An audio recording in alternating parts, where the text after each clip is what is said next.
Thank you masters. నా పేరు రామాంజనేయులు. మరి నాకు జన్మనిచ్చిన తల్లిదండ్రులకి,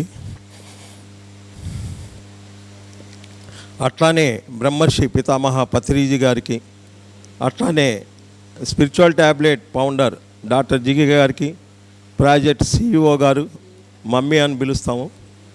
మరి ఇదే ప్రయాణంలో బ్రహ్మర్షి ప్రేమ్నాథ్ గుప్తా గారికి, అట్లానే మాకు హాస్టల్ మాస్టర్ ఒకరు వాకిన్ అవుతారు వెంకటేష్ హౌస్పేట.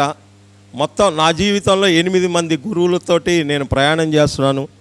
మరి ఫస్ట్ ఒక హెల్త్ ప్రాబల్యంతో వచ్చాను, ఈపు మీద గడ్డతోటి. అది వారం రోజుల్లో తగ్గించుకోవడం జరిగింది. మరి అదే రకంగా నేను కొండెక్కుతున్నాను.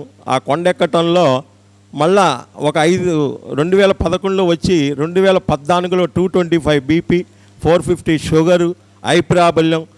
ఈ కంట్లో ఉన్న నల్ల అది ఈ చివరికి వచ్చి ఆగిపోయింది.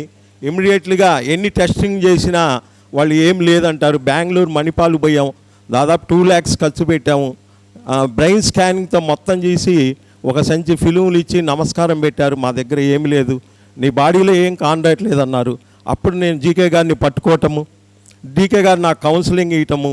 వితిన్ 7 daysలో పూర్తిగా నేను మొత్తం మార్పు చెంది కంప్లీట్ బయటపడి ప్రస్తుతం నేను ఈ ప్రాజెక్ట్లో జీకే గారి ద్వారా వచ్చిన 36 పుస్తకాలు విజ్డమ్ పబ్లికేషన్ ఇన్ఛార్జిని ప్రజెంటు.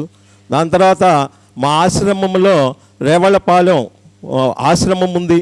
మేజర్గా ఏ హెల్త్ ప్రాబ్లం వచ్చినా మేము 50 years దాటిందంటే అక్కడ మేము పంపిస్తాము. అట్లానే మాకు షాద్నగర్లో ఒక ఆశ్రమం ఉంది. మరి ఈ ఆశ్రమాలన్నిటికి కూడా ఫుడ్కు సంబంధించింది కానీ అక్కడ వసతులన్నీ కూడా ఈ మధ్య ఒక 15 లక్షల రూపాయల దాకా కేటాయించి అన్ని వసతులు చేశాము. మరి ఇంత అద్భుతంగా దీంట్లో ఏదైనా సాధించవచ్చు, ఏ సమస్య అయినా సరే సాధించవచ్చు అనేది ఒక అండర్స్టాండెడ్.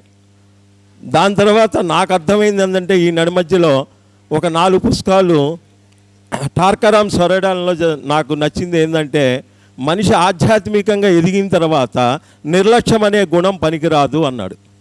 దాని తర్వాత ఏమి ఇచ్చాయంటే సందేహాలు. ఈ 2 ఉన్నంతసేపు ఏ మనిషి కూడా ఆధ్యాత్మికంగా ఎదగలేడు. ఈ 2 పోతేనే విశ్వాసం వస్తుంది, నమ్మకం వస్తుందని ఎన్నో స్వాధ్యాయ పుస్తకాలు.